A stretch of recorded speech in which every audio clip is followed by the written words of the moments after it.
Эмили была всего лишь 8-летней афроамериканской девочкой, которая хотела учиться, как и все ее одноклассники. К сожалению, ее учитель никогда этого не хотел. Он часто издевался и унижал ее перед всем классом. Но однажды утром Эмили отомстила ему по-настоящему. Машина с визгом затормозила перед школой, и Эмили выскочила из двери.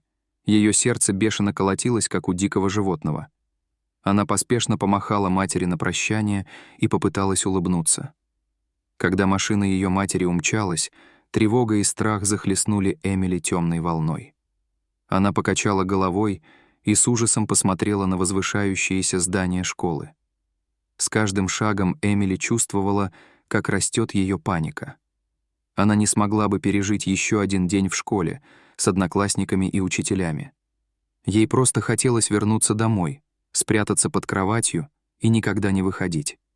Поэтому, как только ее мать уехала, Эмили развернулась и побежала по улице тем же маршрутом. Но как только она вышла из-за угла, она вдруг услышала, как кто-то выкрикивает ее имя. Девочка застыла на месте, узнав голос. Это была ее любимая учительница английского, миссис Кларк. Она обернулась и, конечно же, увидела, что женщина приближается к ней с теплой улыбкой. Миссис Кларк с любопытством спросила Эмили, куда она торопится. Маленькая девочка со страхом посмотрела на здание школы, прежде чем медленно опустить глаза к своим ногам. Она очень хорошо знала миссис Кларк. Учительница не позволила бы ей уйти из школы без уважительной причины. Миссис Кларк нежно взяла ее за плечи и повторила свой вопрос. На этот раз у нее не было другого выбора, кроме как ответить. Она тихо объяснила, что забыла свою коробку с завтраком в машине матери и побежала за ней. Но это была ложь. Она не забыла коробку с завтраком. Она намеренно оставила его, потому что у нее пропал аппетит, как только она пришла в школу. Она надеялась, что ее доводы убедят миссис Кларк отпустить ее домой. Женщина только улыбнулась ей и начала осторожно вести ее обратно в школу. Она попросила Эмили не беспокоиться насчет обеда и пообещала купить его для нее на перемене. С каждым шагом, который они делали обратно в школу, Эмили чувствовала, что ее ноги становятся все тяжелее, а желудок все сильнее подташнивает.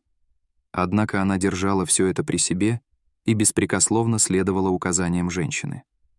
В конце концов они добрались до школы и разошлись в разные стороны. Учительница ушла в свой кабинет, а Эмили отправилась в свой класс. Когда она вошла в класс, Эмили увидела Сойера, своего классного руководителя, и ее сердце ушло в пятки. Он был причиной всех ее страхов и того, почему она так отчаянно хотела прогулять школу. Она просто хотела избежать встречи с ним любой ценой. Она постояла там несколько секунд, затем опустила взгляд на свои ноги и пробормотала приветствие, прежде чем пройти к своему столу. Сойер нахмурился и крикнул: «Вернись! Ты думаешь, что слабое бормотание — это приветствие? Ты испортила мне день с самого начала!» Эмили задрожала, уставившись в пол. Ей захотелось исчезнуть от его гнева. «Тебе придется постараться!» — закричал Сойер, и его голос заставил ее подпрыгнуть. Эмили тут же поприветствовала его должным образом. «А теперь возвращайся на свое место и не трать больше мое время!» — закричал учитель еще громче. Эмили быстро вернулась к своему столу, ее сердце бешено колотилось от страха. К началу занятий ее глаза уже были красными от обильных слез. Однако это не помешало ей учиться. Несмотря на то, как сильно она боялась Сойера и как сильно он пугал ее, она уделяла внимание своим урокам и продолжала учиться. Это было единственное, в чем она была хороша. К сожалению, в то утро Сойер не был готов оставить ее в покое. Ему не терпелось выместить на ней свое разочарование, и он точно знал, как воздействовать на нее так, чтобы она расплакалась. Он вывел ее перед классом и попросил дать определение термину для каждого.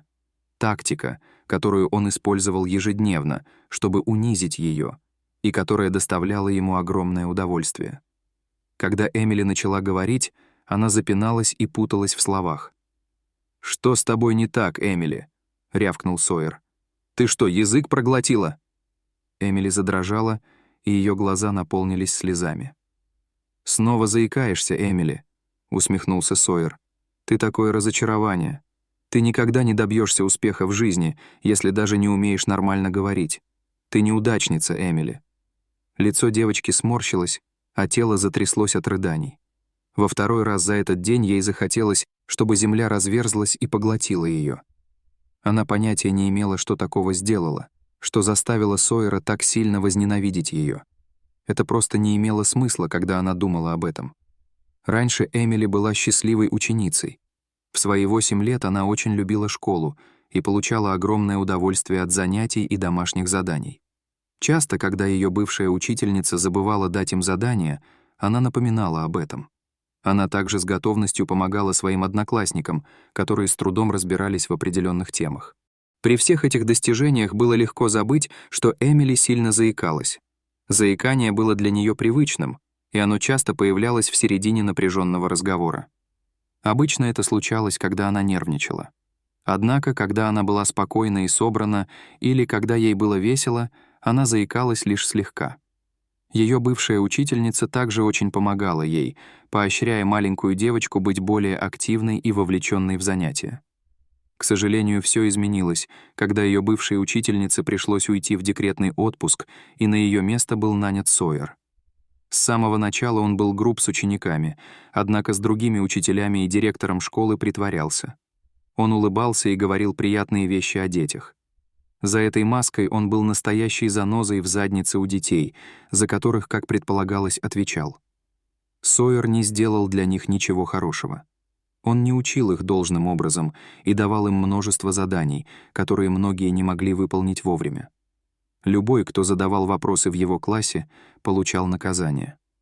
Когда бы он ни был в классе, там было как на кладбище, тихо и пугающе. К сожалению, несмотря на все, что он с ними делал, Эмили было гораздо хуже. Когда он в первый раз задал ей вопрос на уроке, она была так напугана, что заикалась на первом же слове. Она знала правильный ответ, но каждый раз, когда пыталась произнести его вслух, ей казалось, что она теряет контроль над своим языком. Он безмерно ненавидел это, полагая, что она делает это, чтобы позлить его, и не относился к этому легкомысленно. Эмилия не могла контролировать свое заикание, и поскольку она всегда боялась в его присутствии, это всегда случалось. С этого момента у него вошло в привычку всегда вызывать ее перед классом, заставляя говорить перед всеми. Она всегда была так напугана, что сильно заикалась, а он кричал на нее, угрожал и даже насмехался над ней. Вскоре Эмили начала сомневаться в себе, задаваясь вопросом, что же в ней изменилось, ведь еще совсем недавно у нее не было проблем с выступлениями перед классом. Но с Сойером это было невозможно. Каждый божий день учитель повторял это поведение, и ему это доставляло огромное удовольствие. Ему нравилось видеть, как дети боятся его, и он постоянно повторял, что страх — лучший способ для них учиться. Сойер был умён и предупредил их всех, чтобы они никогда не говорили своим родителям о том, что происходит.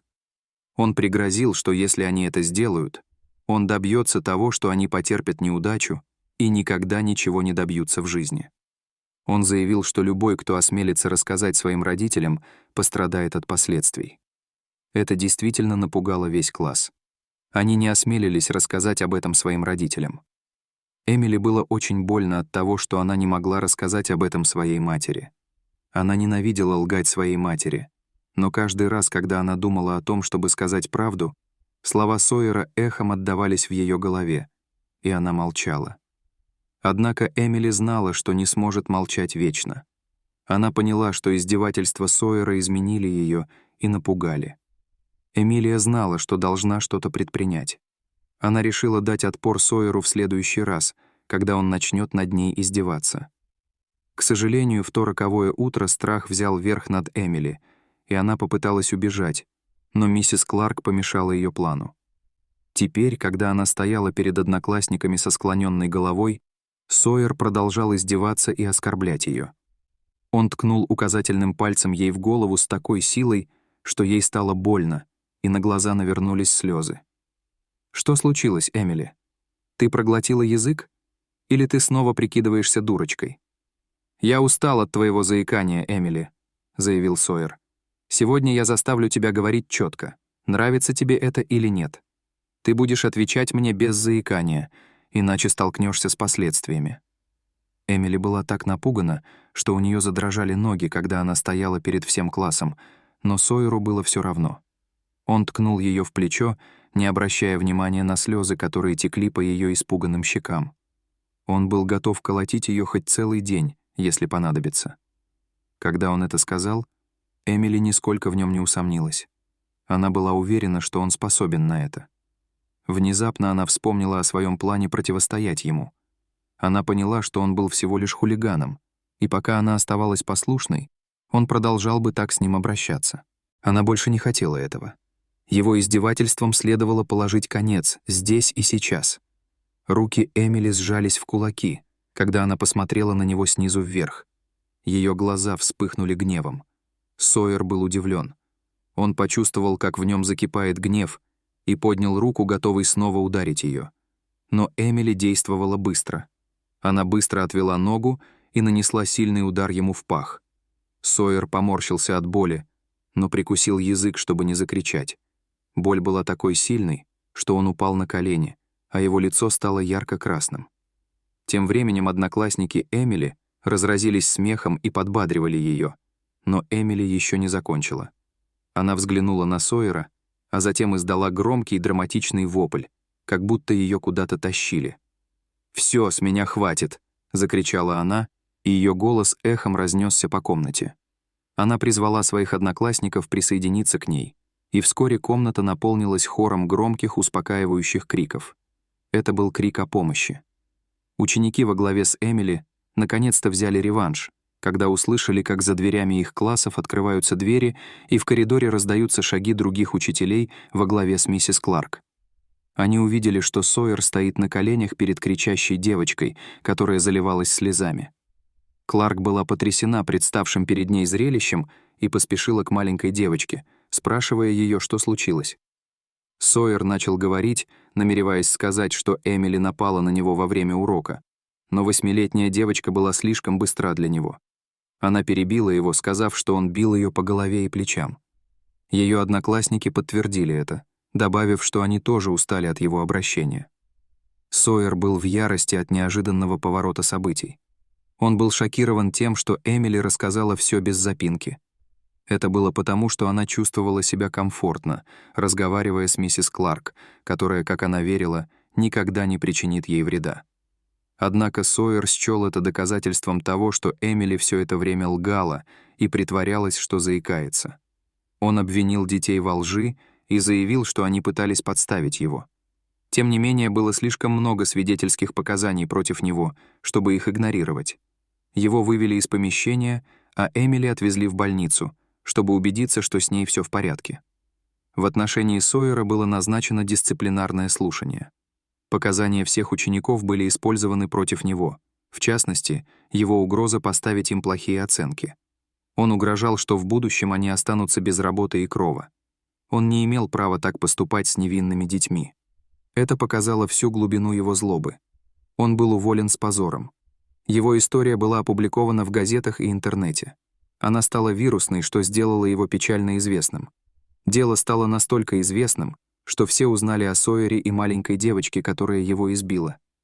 Когда Эмили наконец рассказала все своей матери, она пожалела, что у нее не хватило смелости сделать это раньше. Ее мать тоже чувствовала себя виноватой, поскольку понятия не имела, что над ее дочерью издеваются в школе. Это тяжело давило на нее. Она поклялась быть более наблюдательной и помогать своей дочери в будущем. Однако она не хотела отпускать Сойера просто так. Она подала на него в суд за домогательство и травлю и одержала убедительную победу. Суд обязал Сойера выплатить Эмили крупный штраф.